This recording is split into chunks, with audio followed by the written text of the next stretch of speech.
The Communist Manifesto by Charles Marx and Frederick Engels. The manifesto was published as the platform of the Communist League, a working men's association, first exclusively German, later an international, and under the political conditions of the continent before 1848, unavoidably a secret society. At a Congress of the League held in London in November 1847, Marx and Engels were commissioned to prepare for publication a complete theoretical and practical party program. Drawn up in German in January 1848, the manuscript was sent to the printer in London a few weeks before the French Revolution of February 24th. A French translation was brought out in Paris shortly before the insurrection of June 1848. The first English translation, by Miss Helen Macfarlane, appeared in George Julian Henry's Red Republican, London, 1840. A Danish and a Polish edition had also been published. The defeat of the Parisian insurrection of June 1848, the first great battle between proletariat and bourgeoisie, drove again into the background for a time the social and political aspirations of the European working class. Thenceforth, the struggle for supremacy was again, as it had been before the Revolution of February, solely between different sections of the propertied class. The working class was reduced to a fight for political elbow room and to the position of extreme wing of the middle-class radicals. Wherever independent proletarian movements continued to show signs of life, they were ruthlessly hunted down. Thus, the Prussian police hunted out the central board of the Communist League, then located in Cologne. The members were arrested, and after 18 months' imprisonment, they were tried in October 1852. This celebrated Cologne Communist trial lasted from October 4th till November 12th.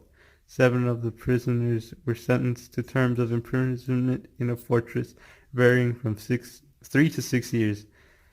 Immediately after the sentence, the League was formally dissolved by the remaining members.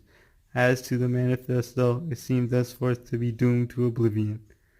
When the European working class had recovered sufficient strength for another attack on the ruling classes, the International Working Men's Association sprang up.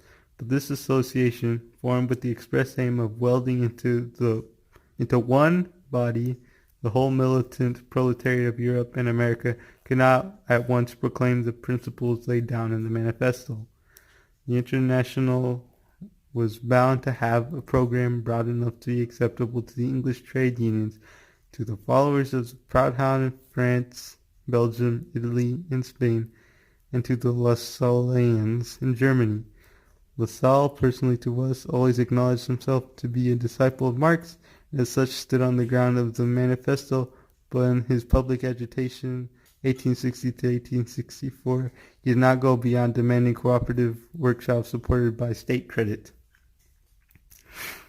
Marx, who drew up this program to the satisfaction of all parties, entirely trusted to the intellectual development of the working class, which was sure to result from combined action and mutual discussion. The very events and vicissitudes of the struggle against capital, the defeats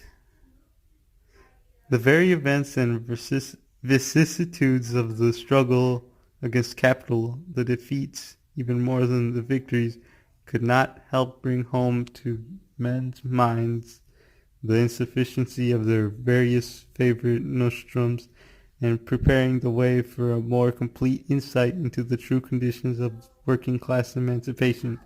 And Marx was right. The International, on its breaking up in 1874, left the workers quite different men from what it had found them in 1864. Proudhonism in France, Lassalleanism in Germany were dying out, and even the conservative English trades union, though most of them had long since severed their connection with the International, were gradually advancing towards that point at which last year at Swansea the president could say in their name, "Continental socialism has lost its terror for us." In fact, the principles of the manifesto had made considerable headway among working men of all countries. The manifesto itself came to the front again. The German text had been, since 1850, reprinted several times in Switzerland, England, and America. In 1872, it was translated into English in New York, where the translation was published in Woodhull and Claflin's Weekly. From this English version, a French one was made in Le Socialiste of New York. Since then, at least two more English translations, more or less mutilated, have been brought out to America, and one of them has been reprinted in England. The first Russian translation, made by Bakunin, was published at Herzl's colloquial office in Geneva about 1863. A second one by the heroic Vera Zasulich, also in Geneva, 1882. A new Danish edition is to be found in the Social Demokratisk Bibliothek, Copenhagen, 1885. A fresh French translation in Le Socialiste, Paris, 1886. From this latter, a Spanish version was prepared and published in Madrid, 1886. The socialist German reprints. The German reprints are not to be counted. There have been 12 altogether, at the least. An Armenian translation, which was to be published in Constantinople some months ago, did not see the light, I'm told, because the publisher was afraid of bringing out a book with the name of Marx on it, while the translators declined to call it his own production. A further translation in other languages I have heard, but have not seen them. Thus, the history of the manifesto reflects to a great extent the history of the modern working class movement. At present, it is undoubtedly the most widespread, the most international production of all socialist literature, the common platform acknowledged by millions of working men from Siberia to California. Yet when it was written, we could not have called it a socialist manifesto. By socialists in 1847 were understood, on the one hand, the adherent of the various utopian systems, Owenites in England, Fourierists, bro, that's crazy. Fourierists in France, both of them already reduced to the position of mere sects and gradually dying out. On the other hand, the most multifarious social quacks, who by all manners of tinkering profess to redress, without any danger to capital and profit, all sorts of social grievances, in both cases men outside the working class movement and looking rather to the educated classes for support. Whatever portion of the working class had become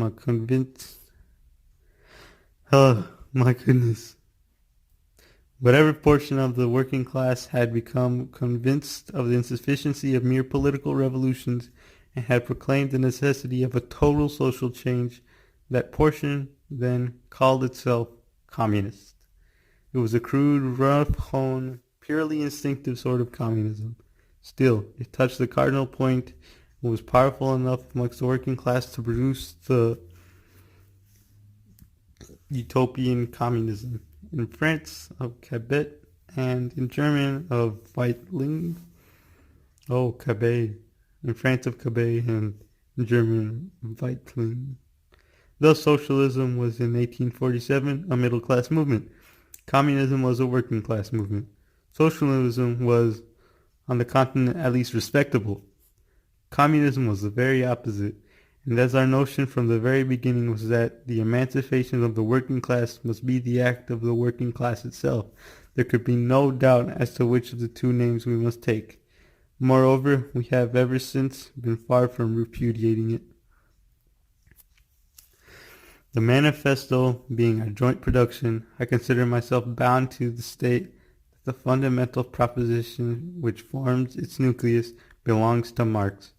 The proposition is that in every historical epoch, the prevailing mode of economic production and exchange, and the social organization necessarily falling from it, form the basis upon which is built up and from which alone can be explained the political and intellectual history of that epoch, that consequently the whole history of mankind since the dissolution of primitive tribal society holding land in common ownership has been a history of class struggles, contests between exploiting and exploited, ruling and oppressed classes, that the history of these class struggles forms a series of evolution in which nowadays a stage has been reached where the exploited and oppressed class, the proletariat, cannot attain its emancipation from the sway of the exploiting and ruling class, the bourgeoisie, without at the same time